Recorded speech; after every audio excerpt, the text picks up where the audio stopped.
चोली छाप जिंदाबाद जिंदाबाद जिंदाबाद। चोली छाप जिंदाबाद जिंदाबाद जिंदाबाद। की रे दोस्त कक्कर प्रचार प्रसार करे छी रे अपना कनिया के और कक्कर। अच्छा अच्छा से किया रे तो सुनाबे छियो ले सुना।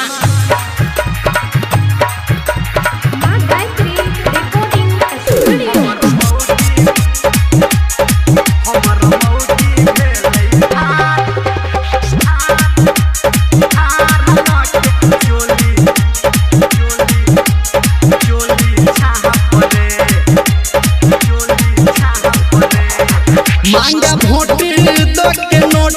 अच्छा तो अपने आप रे मांगा वोट दो के नोट ई तो अपने आप रे।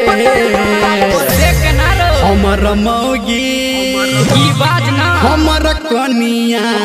अच्छा हमर मौगी भेलै ठाढ़ के चोली छाप रे। हमर मौगी भेलै ठाढ़ के चोली छाप रे। हमर कनिया भेलै ठाढ़ के चोली छाप रे। जिताई दिहो ये भैया एकदम भाई।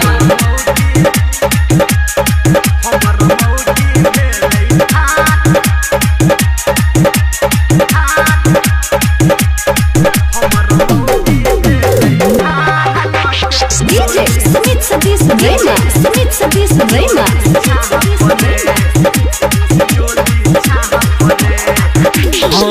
टोला टोला घूमै तो बन के मुखिया रे। आ सबके छोड़ा दे ई बेर सुन पाइन रे। टोला टोला घूमै तो बन के मुखिया रे। आ सबके छोड़ा दे ई बेर सुन पाइन रे। एकर भैया छै विधायक एकर पुलिस बाप रे।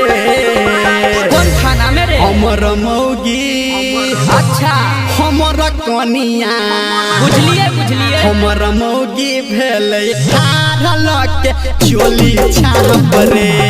हमर कनिया भेलै ठाढ़ के चोली छाप रे।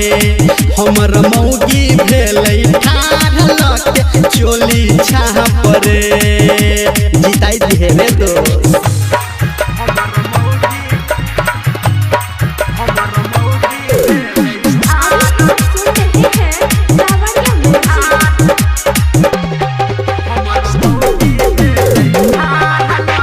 DJ Smith Sadish Rema, Smith Sadish Rema।